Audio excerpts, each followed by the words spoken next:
परिचय।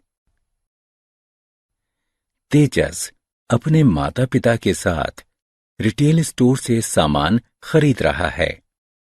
वह अपने लिए एक जोड़ी जीन्स, एक जैकेट और एक गर्म शर्ट पसंद करता है, जबकि उसके पिता अपने लिए एक कोट पसंद करते हैं।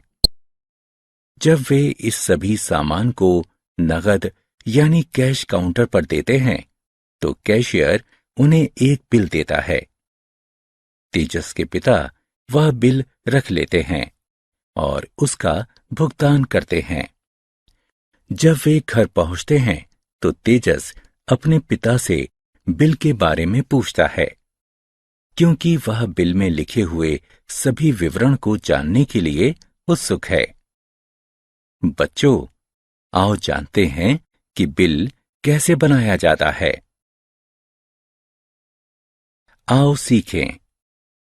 रुपयों को परिवर्तित करके तथा बिना परिवर्तित किए जोड़ना।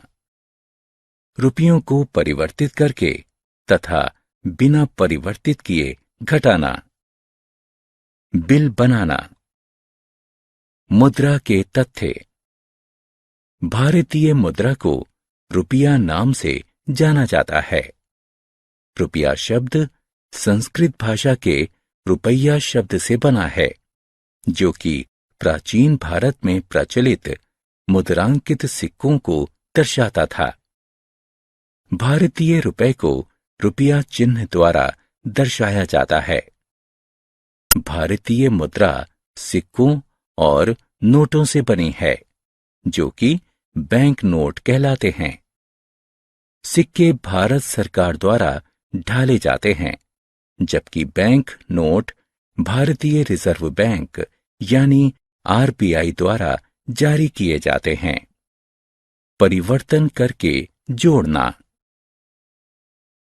आप जानते हैं कि 1 रुपया 100 पैसों के बराबर होता है।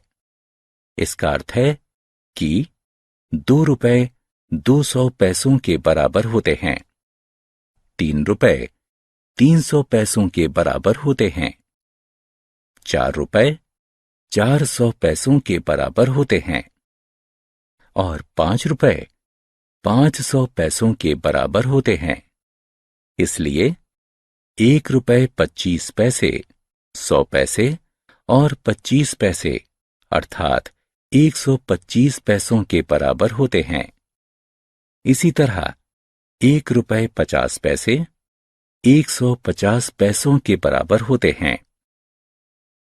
1 रुपए 75 पैसे 175 पैसों के बराबर होते हैं और 2 रुपए 75 पैसे 275 पैसों के बराबर हैं। इसलिए 2 रुपए 75 पैसे 275 पैसों के बराबर होते हैं। इस परिवर्तन के आधार पर चलो अब धन का जोड़ करते हैं। आओ हम 2 रुपए 50 पैसे और 3 रुपए 50 पैसे को जोड़ते हैं। 2 रुपए 50 पैसे 250 पैसों के बराबर होते हैं। 3 रुपए 50 पैसे 350 पैसों के बराबर होते हैं। इसलिए हम 250 और 350 पैसों को जोड़ते हैं, जो जोड़ने पर 600 पैसे होता है। अब हम 4 रुपए 25 पैसे और 5 रुपए को जोड़ते हैं। 4 रुपए 25 पैसे 425 पैसों के बराबर होते हैं। 5 रुपए 500 पैसों के बराबर होते हैं।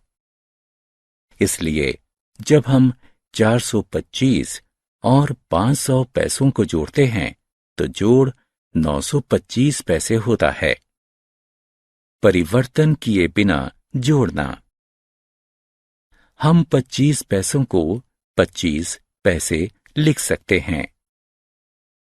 उसी प्रकार हम 50 पैसों को 50 पैसे लिख सकते हैं और 75 पैसों को 75 पैसे लिख सकते हैं। हम 1 रुपए को 1 लिख सकते हैं। उसी प्रकार से 2 रुपयों को ₹2 लिखा जा सकता है। 3 रुपयों को ₹3 लिख सकते हैं। 4 रुपयों को ₹4 लिख सकते हैं तथा इसी प्रकार आगे बढ़ सकते हैं। अब हम लिख सकते हैं ₹1.25 को ₹1.25 लिखा जा सकता है। ₹2.50 को ₹2.50 लिखा जा सकता है। ₹3.75 को ₹3.75 लिखा जा सकता है और ₹10.10 को ₹10.10 लिख सकते हैं। चलो अब हम धन को परिवर्तित किए बिना जोड़ते हैं। आओ ₹6.25 और ₹2.50 को जोड़ते हैं। सबसे पहले ₹6.25 को ₹6.25 लिखते हैं। इसके ठीक नीचे ₹2.50 को ₹2.50 के रूप में इस प्रकार से लिखते हैं कि रुपए वाला भाग रुपए वाले कॉलम तथा पैसा वाला भाग पैसे वाले कॉलम के नीचे आए। पहला चरण, पैसे के कॉलम वाली संख्याओं को जोड़ते हैं। 25 जमा 50 बराबर है 75 के। पैसे वाले कॉलम में 75 लिखते हैं। दूसरा चरण, रुपए के कॉलम वाली संख्याओं को जोड़ते हैं। 6 जमा 2 बराबर है 8 के। रुपए वाले कॉलम में 8 लिखते हैं। जोड़ का परिणाम ₹8.75 है। एक अन्य उदाहरण लेते हैं। ₹45.50 और ₹20.50 को जोड़ते हैं। पहला चरण, आओ खेलें। ध्यानपूर्वक प्रश्नों को पढ़ें तथा सही विकल्प को उठाकर उसके संगत स्थान पर रखें। परिवर्तन करके घटाना। रवीना की मां ने उसे जेब खर्च के लिए ₹9.50 दिए। उसने ₹5.50 की टॉफियां खरीद लीं। अब जेब खर्च के लिए उसके पास कुल कितने रुपए बचे? ₹9.50 का अर्थ है 950 पैसे और ₹5.50 का अर्थ है 550 पैसे। 550 पैसों को 950 पैसों के नीचे लिखते हैं। अब शून्य में से शून्य घटाने पर शून्य ही शेष बचता है। शून्य शून्य वाले कॉलम में शून्य को लिखते हैं। 5 में से 5 को घटाने पर शून्य प्राप्त होता है। 5 वाले कॉलम में शून्य को लिखते हैं। 9 में से 5 को घटाने पर 4 प्राप्त होता है। 9 वाले कॉलम में 4 को लिखते हैं। इसलिए रवीना के पास कुल 400 पैसे अर्थात 4 रुपए बचे हैं। परिवर्तन किए बिना घटाना। चलो अब हम ये सीखते हैं कि ₹8.75 में से ₹5.25 को कैसे घटाते हैं। पहला चरण, यहां ध्यान दें। ₹8.75 को ₹8.75 लिखा जा सकता है। दूसरा चरण, इसके बाद ₹5.25 को ₹5.25 के रूप में इस प्रकार से लिखते हैं कि रुपए वाला भाग रुपए वाले कॉलम तथा पैसे वाला भाग पैसे वाले कॉलम के नीचे आए। 75 में से 25 को घटाने पर 50 शेष बचता है। तीसरा चरण, पैसे वाले कॉलम में 50 लिखते हैं। 8 में से 5 को घटाने पर 3 प्राप्त होता है। रुपए वाले कॉलम में 3 लिखते हैं, अतः उत्तर 3 रुपए 50 पैसे होगा। आओ खेलें। प्रश्न को ध्यानपूर्वक पढ़ें तथा सही उत्तर का चयन करें। बिल। आप जानते हैं कि बिल क्या होता है? बिल कागज का एक ऐसा टुकड़ा होता है जिसमें किसी दुकान से आपके द्वारा खरीदे गए सामान का सारा विवरण होता है। इस विवरण के अंतर्गत खरीदे गए सामान का नाम, उसका मूल्य तथा कुल मूल्य दिया होता है। बिल बनाना। आओ अब हम सीखते हैं कि बिल कैसे बनाते हैं। रमीता ने 2 पेंसिलें, 2 टॉफियां, 1 गेंद और 1 किताब खरीदी।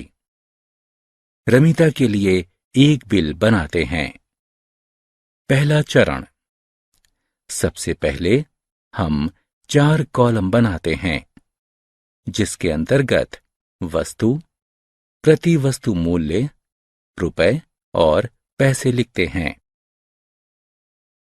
दूसरा चरण, वस्तु वाले कॉलम के नीचे विभिन्न वस्तुओं के नाम लिखते हैं।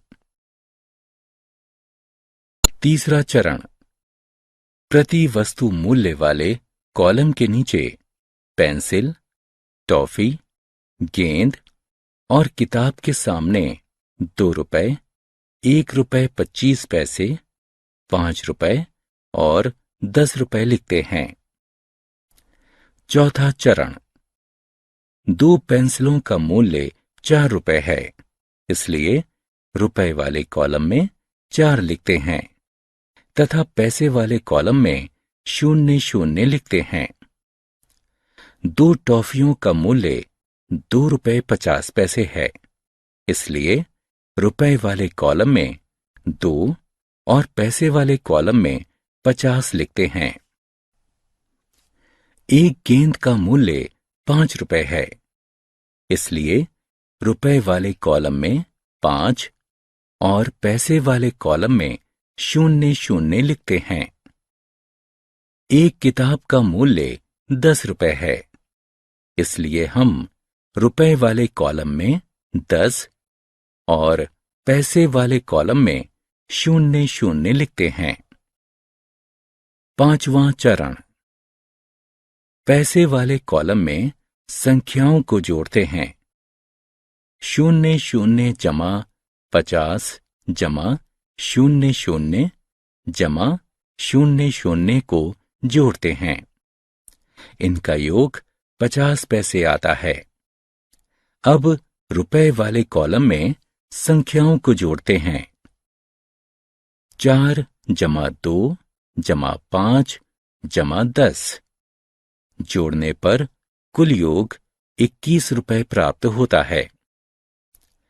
छठवां चरण, अब नई पंक्ति बनाते हैं। प्रति वस्तु मूल्य वाले कॉलम के नीचे इस पंक्ति में कुल योग लिखते हैं। रुपए वाले कॉलम में 21 रुपए लिखते हैं। हमने क्या चर्चा की? रुपयों को परिवर्तित करके तथा बिना परिवर्तित किए जोड़ना, रुपयों को परिवर्तित करके तथा बिना परिवर्तित किए घटाना और बिल बनाना।